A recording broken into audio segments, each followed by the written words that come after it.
ফায়দা নাই, কোনো লাভ নাই। যত বড় আমল করুন না কেন, যতই আপনার কষ্ট হোক না, যতই ভালো আমল করুন না কেন, যদি আপনার ভেতরে ঈমান যদি না থাকে কোন কাজে আসে না। ওই ঘর ভাঙার মতন ভেঙে যাবে। আমার আপনার ভিত কোনটা? ঈমান। ঈমানটাই আমাদের ভিত। আগে আপনার আমাদের ঈমানটা মজবুত রাখতে হবে। ঈমান যদি আপনার মজবুত থাকে, ওর উপরে চারতলায় বিল্ডিং করলে অসুবিধা নাই, জীবন ওইভাবে। আপনার উপরে ঈমান ঠিক থাকে, যত বড় ভালো কাজ করো না কেন সব আল্লাহ রাব্বুল আলামিনের কবুল হয়ে যেতে পারে, হবে। মহান আল্লাহ রাব্বুল আলামিন এবার দেখি ঈমানদার কারা। আমি ঈমানদারের 5টা গুণ বলবো।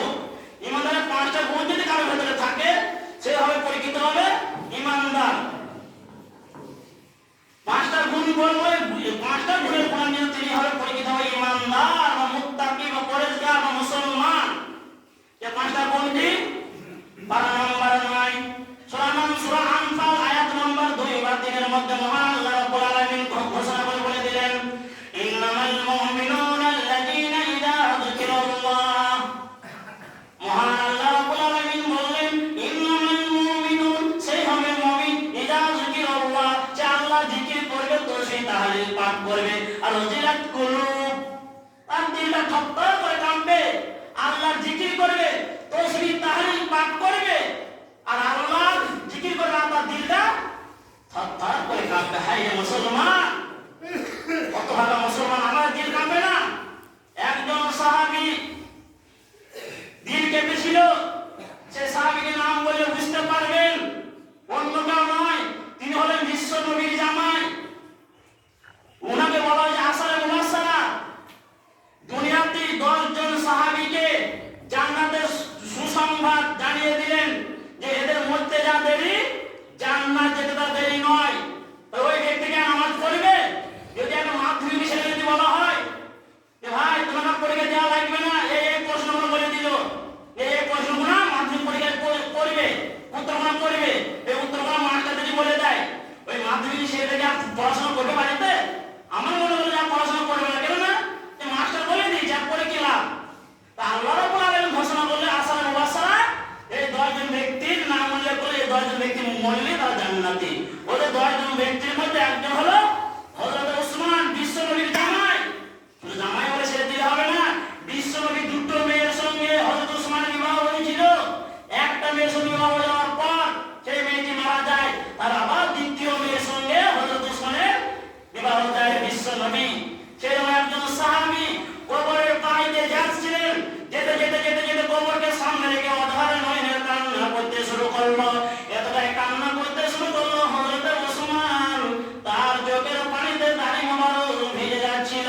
আল্লাহর নবীর সাহাবারা তা হযরত ওসমানের সাথীরা জিজ্ঞাসা করলেন, ও হযরত ওসমান, তুমি কিসের জন্য কান্না করছো, কি কারণের কান্না করছো?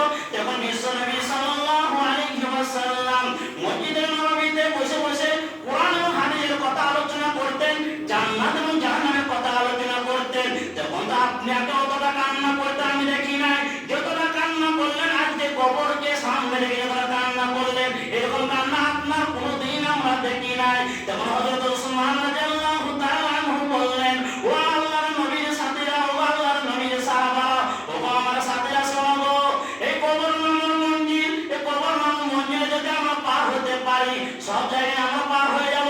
ফুলসিরাত বলো, যেটাই বলো না কেন আমরা পার হয়ে যাব।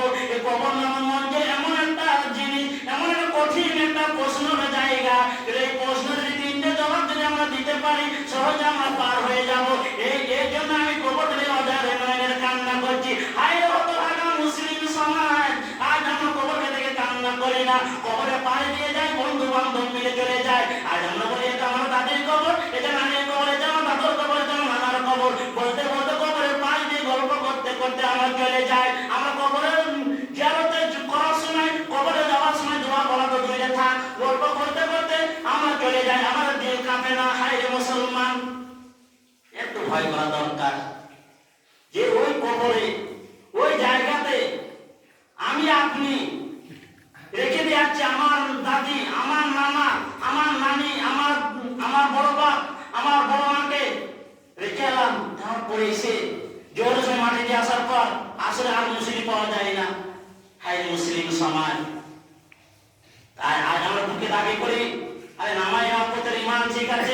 যদি আপনার ভিতরে নামাজ না থাকে তাহলে আপনি মুসলমান নয়। আপনার মুসলমান বলে গণ্য করা যাবে না। মুসলমানের চিহ্ন হলে কি নামাজ। এরা হিন্দু আর এরা মুসলিমের পার্থক্য কি নামাজ। তার ভিতরে নামাজ নাই, সে মুসলমান নয়। যে নামাজ আছে তাহলে সে মুসলমান, সে ইমানদার। হযরত ওসমান তার আল্লাহ জিকির করতে করতে কবরে পাড়ে যাচ্ছিলেন, যেতে যেতে তার দিলটা কেঁপে উঠেছে, অঝার হয়ে কান্না করছে। তাহলে ওয়াজিলাত কুলুব, এক নম্বর ওয়াজিলাত কুলুব, তার দিলটা কেঁপেছিল। ওয়াইদা তুলিয়াত আলাইহিম আয়াতুহু যাদাতুহুম ঈমানা। মহান আল্লাহ রাব্বুল আলামিনের আয়াতগুলো শুনবে, জানবে, আর আল্লাহ রাসূলের হাদিস জানবে, শুনবে, আর যাদাতুহুম ঈমানা, আর তার ঈমানটা বেড়ে যাবে, মজবুত হয়ে যাবে। আল্লাহর নিয়ামতগুলো দেখবে, মজবুত হয়ে যাবে। আল্লাহ কত সুন্দর কুদরত জিনিসগুলো দেখবে, আর তার জানটা ভরে যাবে। আমরা চাষি মানুষ, আল্লাহর নিয়ামত কোনগুলো? আমরা চাষি মানুষ, আপনাদের চাকরি বোঝাইতে হবে। চাকরি মানুষের চাকরি দিয়ে বোঝাইতে হতো, আজ আমরা চাষি মানুষ সহজে বুঝতে পারবেন আল্লাহর নিয়ামত কোনগুলো। আপনি যখন আলু ভক্ষণ করেন জমিতে, একটা আলুকে 4 ফালা করার পর ছোট্ট একটা টুকরা, আলুর টুকরা আপনি মাটির তলায় পুঁতে দিয়ে চলে এলেন।